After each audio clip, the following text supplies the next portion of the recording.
just before we continue with the Q&As, I'd just like to bring in Larry, if I may. Larry, for those African audience, is our US partner and has a few guests of his own. Larry, would you like to introduce some of the guys on the call? I can't see everybody that's on the call. Let me see. Wow. There's so many, but that's okay. They're all listening and watching, and I think we're pretty good to go. But there's a number of people here in the U.S. that are watching, and I'm sure they'll have some questions either now, which they're welcome to ask. I think it would be good, or they can ask them later, whatever's comfortable for them. Yeah, no, thank you. So we're very open, and we're very pleased to share with you what we've been building. And Graham, well presented. I really enjoyed that. It's always a pleasure to hear you share your views on the market. Graham's a little bit of a crypto celebrity in South Africa. Whatever Graham does, the crypto markets in South Africa follow him quite closely, and he's presented at quite a few crypto events, Crypto Fest. He's debating Bitcoin versus gold quite often, but yeah, this is a good friend and a very smart guy. So thank you, Graham. Thanks, Graham. Well done. So guys, so let's maybe use a hand button if you want to pop up, or let's see how many questions we actually do have. Graham, maybe you want to come off share. I don't know if you have already. Yes, okay. Cool. So yeah, who has a question? Let's maybe just go around.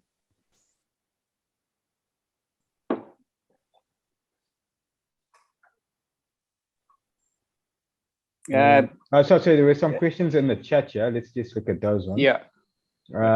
Okay, so we've got Jürgen says amazing presentation. It's got a duck. I can't see who this is from. It's a direct question to me, but I'll just read it out. Can you tell me how the calculation of performance fees works? I see a hurdle of 0.8 and yearly 10. So I'm a bit confused. Can you explain if it's monthly or a yearly? So it is a yearly hurdle of 10%, but it is accrued monthly. So what we do is we aim to outperform the 0.8% per month, which compounds to just over the 10% during the year. Peter's asked a question.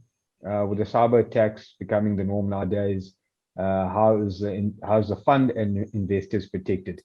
Yeah, I mean, we've seen the cyber attacks, the big ransomware on the pipeline in the US, quite a contentious issue. I think one of the biggest issues or misnomers around crypto and Bitcoin is that it is this anonymous, untraceable thing that is used by money launderers and drug traffickers. But what is fantastic is that they've managed to trace back that crypto that was stolen or used in the ransomware attack, and it's showed that proper identified crypto now with elliptical and CipherTrace, and you've got various businesses that are able to track where crypto has moved. It has become possible to recover crypto that has been stolen.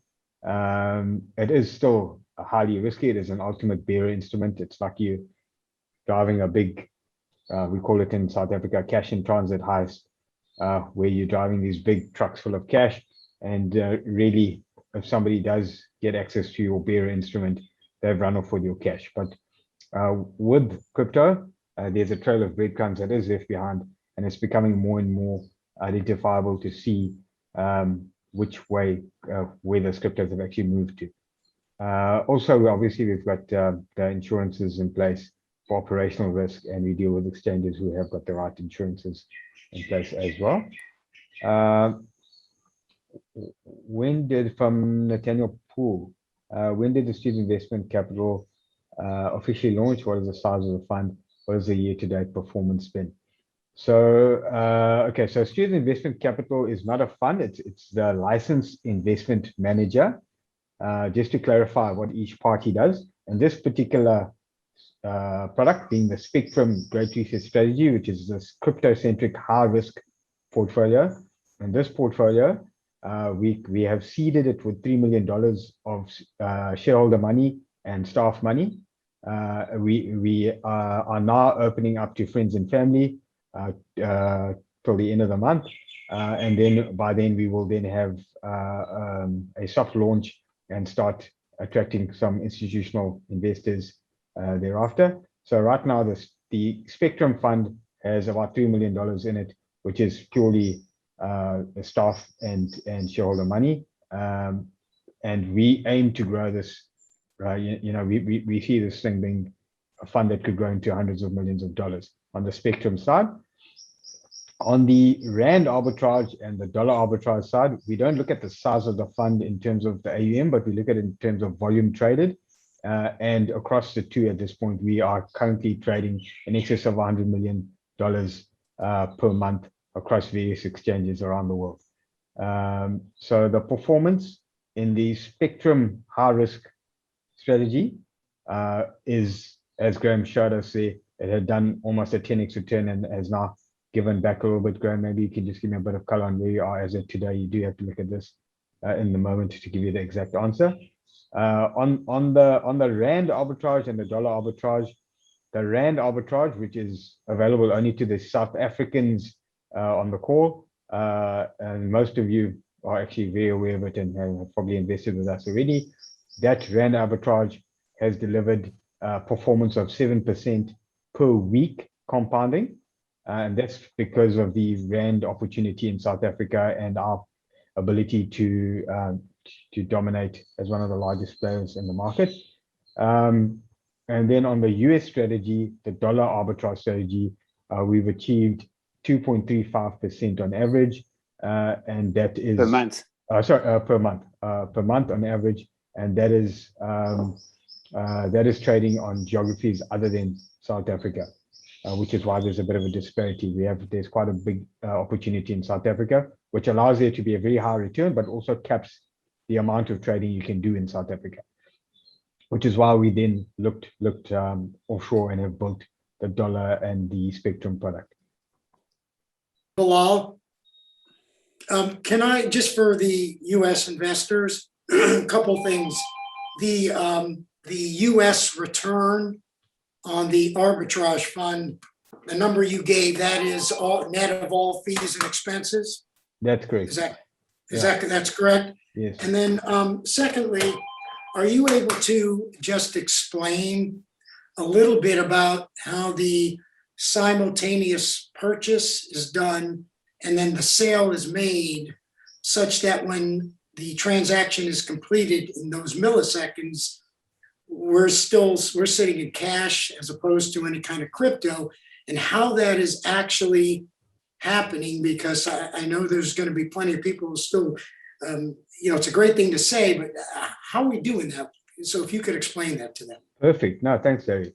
So the concept of arbitrage is just simply you've got an apple that's in one shop, and you've got an apple in another shop, right? And these shops are across the road from each other.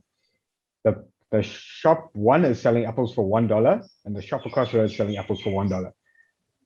In 5 minutes' time, the shop across the road increases its price to $1.01.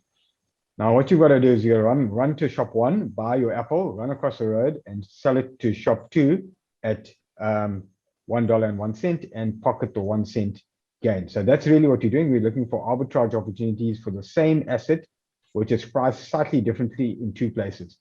Now, I'm not sure exactly which American shares are dual listed, but from a South African perspective, we've got a company called Investec, which is our banker in South Africa. They are listed in South Africa and they're listed in London. And what then happens is Investec shares have a price in South Africa and they have a pound price on the London Stock Exchange. So I used to work at Investec for 10 plus years, and there was a team whose job it was to buy and sell between the two exchanges to normalize the share price between the two exchanges. Now, if you as a retail investor tried to do that, you would buy the share in South Africa, you'd spend 3 days trying to externalize that share to the London Stock Exchange, and then you sell it there, and by the time the price would have moved. And I think even if you were going between a delisted share that involved the NASDAQ and the LSE, there would be a time delay between trying to move that share from one exchange to the other. And that time delay affected the ability to do spot arbitrage on specific share certificates. When the technology of digital assets arrived, we then had the ability to have the exact same asset being, for example, a Bitcoin listed in many different exchanges, hundreds of exchanges, if you include the less strong exchanges. We look at the top 20 exchanges, and we are then able to buy a particular Apple, in this case being a Bitcoin, in one place, and then sell that Apple in another place within 27 milliseconds and lock in that profit. So the secret sauce in what we do is that we are able to sell the asset before we buy the asset, which is in our proprietary algorithms to ensure that we never make a loss. So I don't want to give away too much of IP. Yeah, before you go on, just do me a favor, because I think Nathaniel, when in what he wrote over here, he says technically speaking. And I think that for the investor, he's kind of articulated it pretty well in terms of the question, because people are trying to visualize. I know we're not giving away the secret sauce of Coca-Cola, but I guess people are thinking, oh, wait, you just ran over to, eToro and bought a Bitcoin, and then, all these milliseconds, it just got shot over to Coinbase and got sold. Maybe you could just simply explain exactly methodology-wise what just happened based on Nathaniel's questions. I think it's perfect.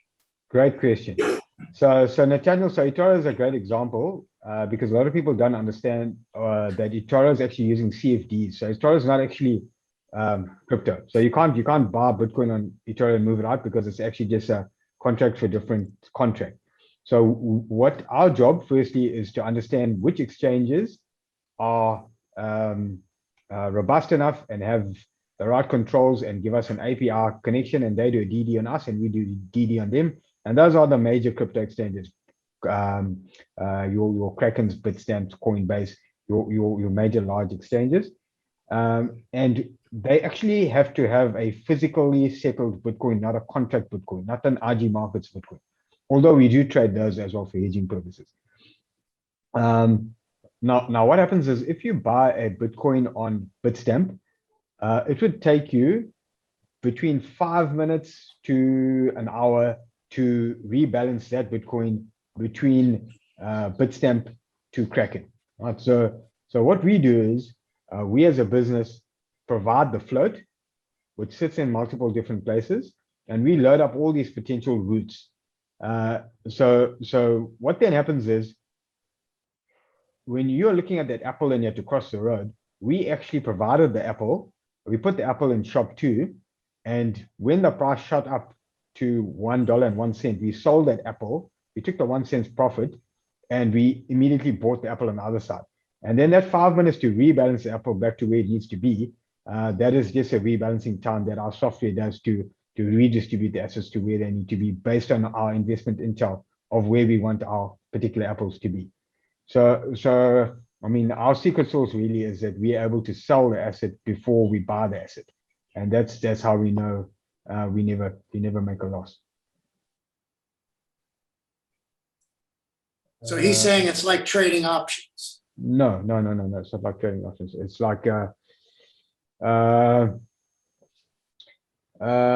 when we trade options, that's a different thing that we do, right? When we trade options, what we do is we buy, let's say we buy Bitcoin and we immediately sell it forward 6 months, right? And then when that option expires, we have sold that option at a 10% premium, and then we lock in the 10% profit. But the difference is that one is spot and one is a contract, right? So you bought physical and you sold forward on a contract. And the second thing is you have to wait for the contract to actually mature in order to lock in that reality of that profit, and your money's tied up in those places. What we're doing here is spot arbitrage. So we're actually buying physical and selling physical at the same time without any contract in that example. But I mean, the concept like options arbitrage is that you are market neutral. So you buy an asset and you short the asset immediately, so you don't have the market risk. So we also don't have the market risk because the investor doesn't hold the float crypto. We provide that float crypto, and that's a separate market risk. The investor's risk is the fiat and the increased arbitrage gains as that fiat is transacted through crypto. And those routes may be dollar, Bitcoin, dollar. There may be dollar, Bitcoin, Ethereum, Ripple, Cardano, Euro.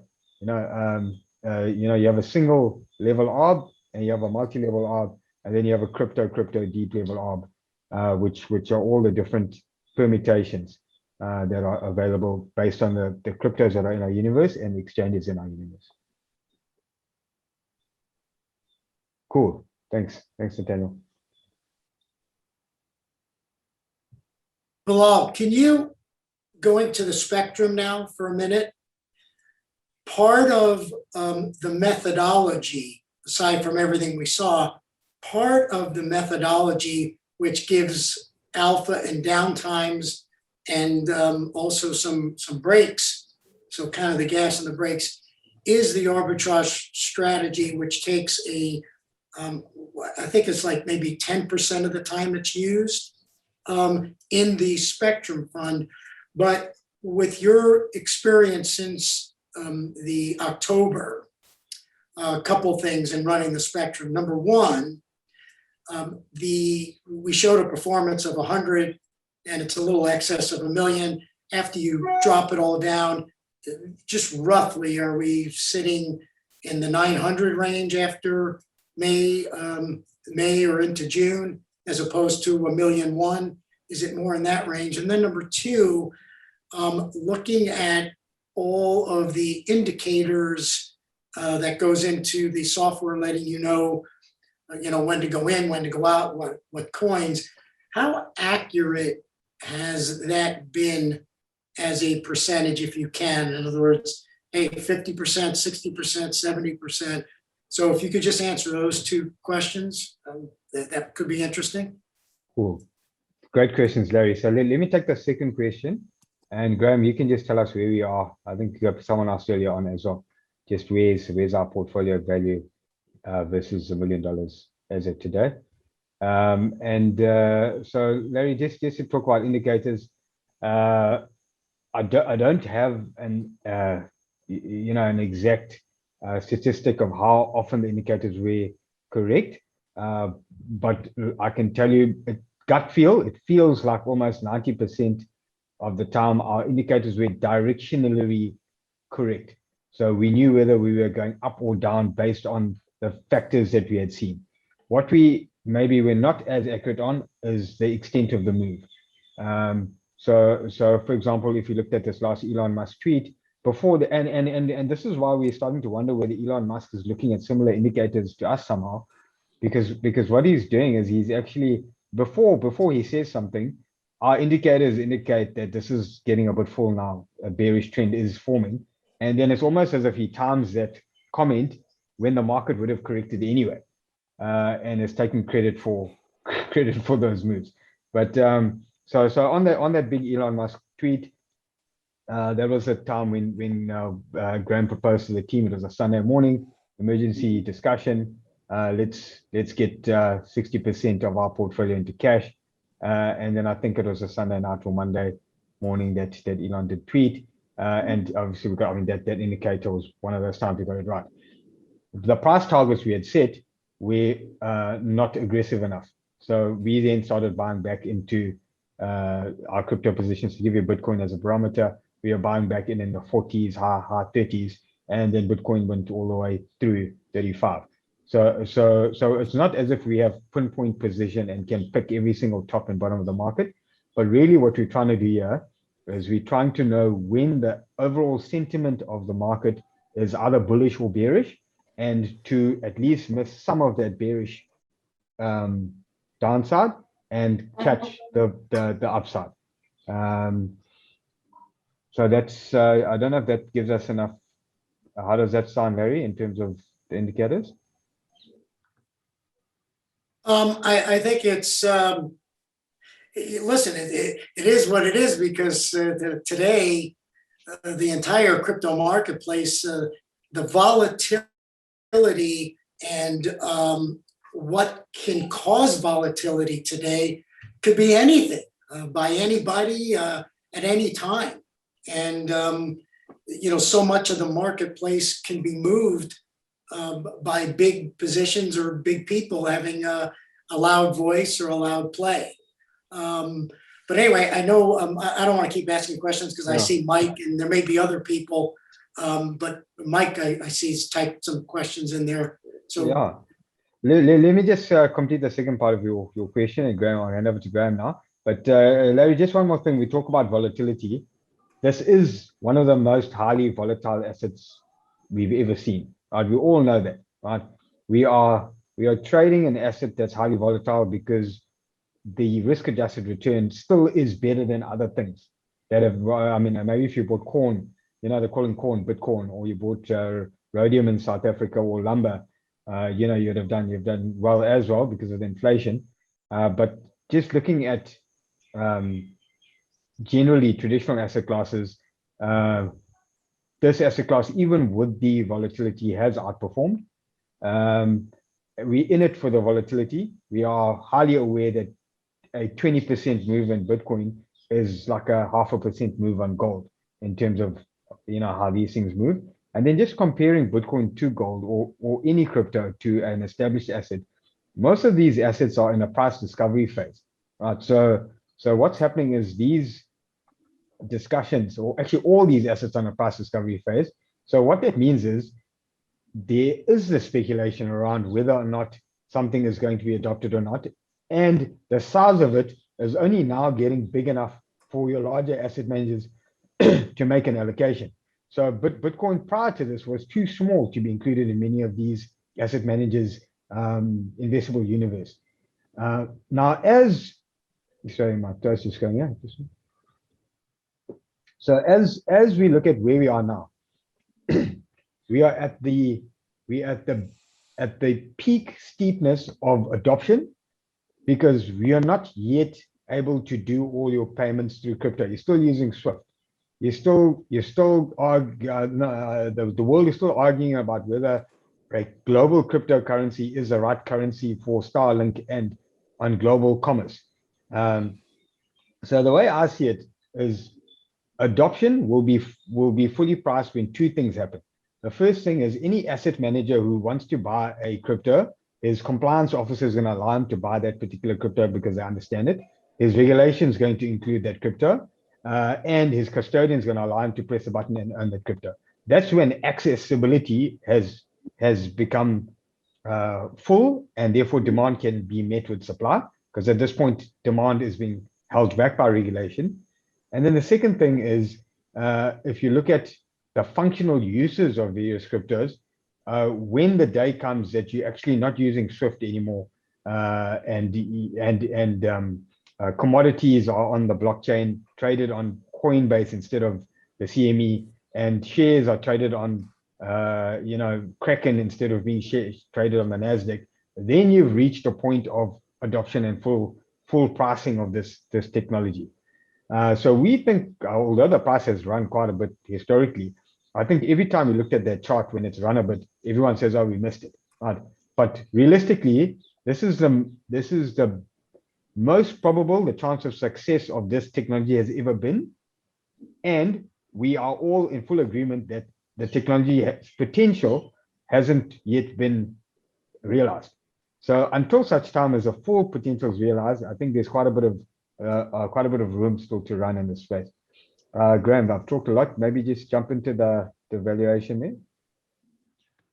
Sure. So the short answer to the question is that Bitcoin is up approximately 8% year to date as of today. And our track record shows that we're up approximately 25%. So that's the level of outperformance that's been achieved year to date. Great. No, fantastic. Thanks, Graham. And I think, our track record grows. I mean, as you know, this is a new product. It does have a limited track record, but that's going to be the proof in the pudding. And we can talk all day about the indicators and our market timing and active asset management skills, but at the end of the day, it's going to come down to our track record. And although it's short, we have demonstrated success in our performance to date. And obviously look forward to developing that and building that out further. Very cool.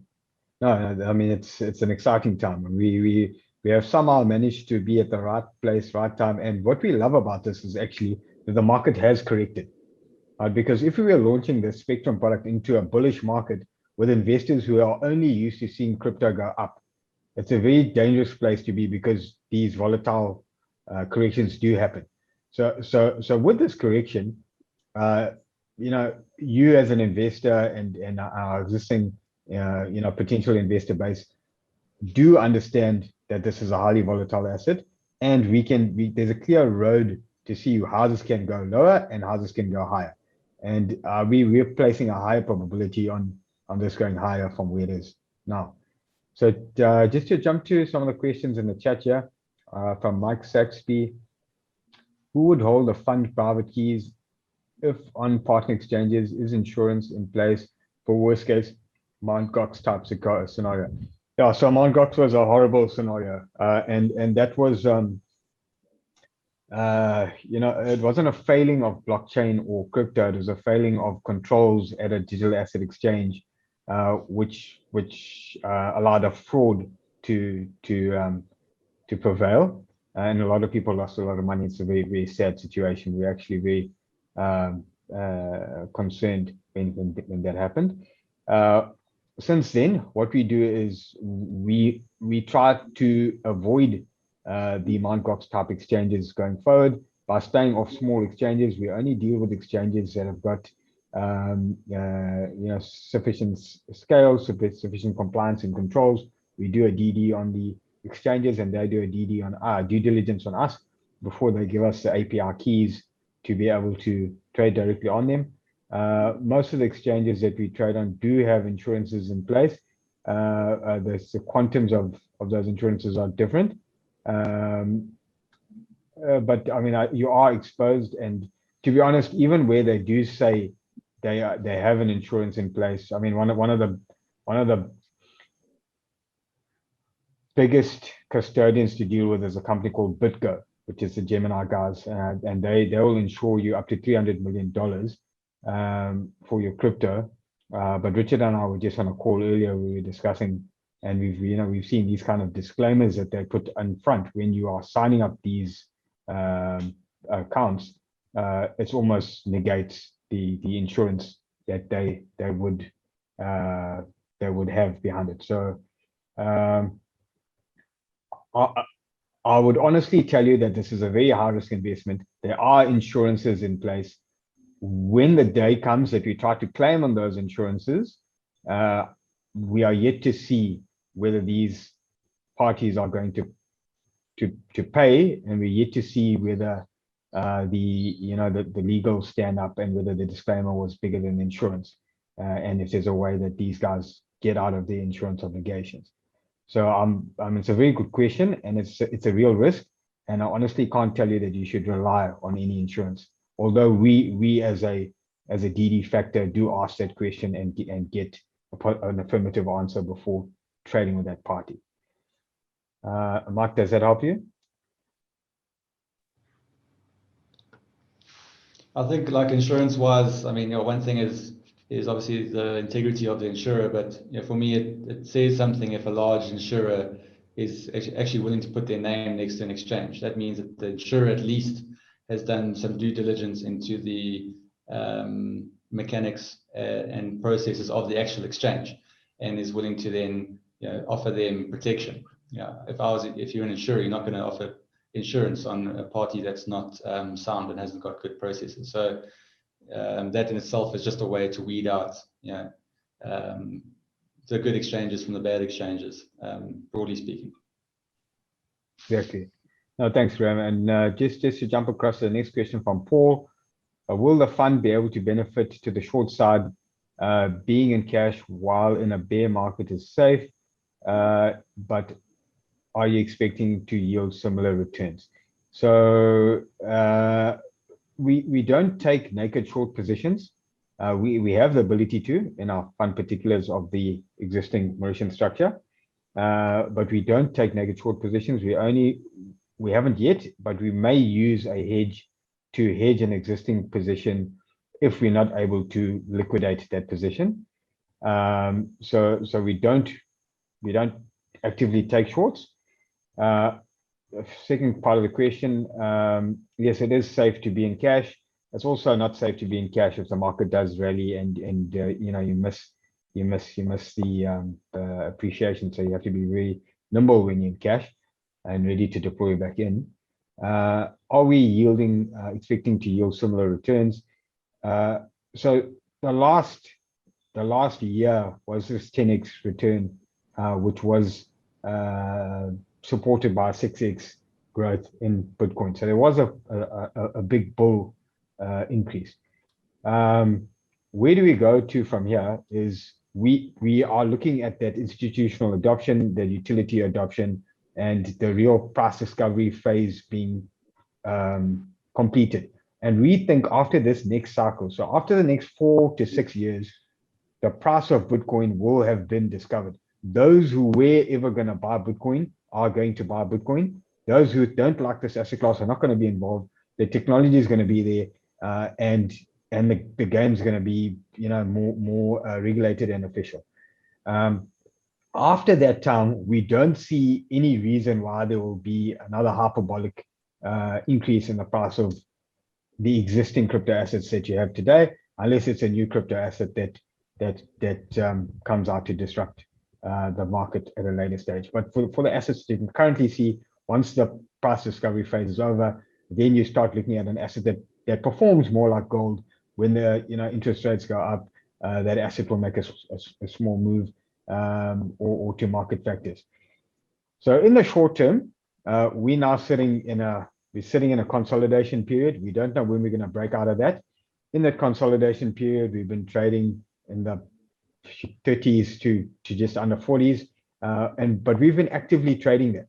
So if we trading from 30 odd to just under 40, and we're buying and selling in those markets as our indicators show us, and we're making, Graham, on the last couple of trades with a 5-7% gain every few days, that performance does all accumulate and add up.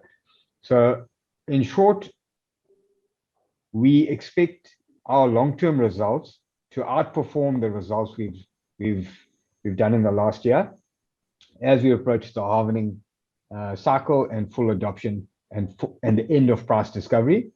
In the interim, we are swing trading between main crypto Bitcoin to DeFi coins, Ethereum, Binance Coin, the ones we mentioned there, Solana's, and then trading into stable when we need to. So there are patterns that we identify in terms of how Bitcoin moves in macroeconomic factors, then how other coins move in relation to Bitcoin, and when we should be rebalancing between all of those. So the answer is yes, we do expect to deliver good returns over the consolidation period, but thereafter, we think the next price discovery phase will give us a good, even better return, which is why we're in this game. Look, if I can just give a quick answer to that. The way I read it is he's asking how correlated are returns to the market in general. And the answer is it is correlated. So our most defensive position is to go 100% into cash, which means we don't lose any money. So let's say Bitcoin is down 10% for the year.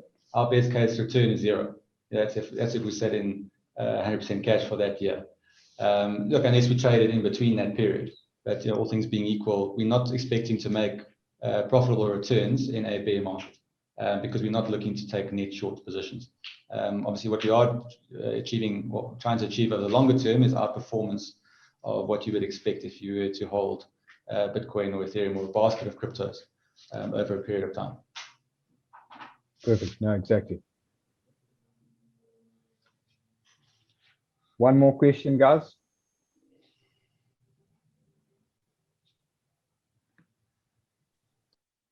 We've got Rufus there. How are you doing, Rufus? Pascal, any questions? Paul? Peter? Richard? Richard Seeler, Richard? Okay, guys. No, thank you very much, everyone. I've really enjoyed meeting everyone. We look forward. We're hoping to actually come up to the Bitcoin 2021 to come and hang out with Larry and Glenn up in Miami. So hopefully next year we'll be COVID safe and be able to come out, and we'll come meet Tim and all of you guys out in the US. Very excited to be out there.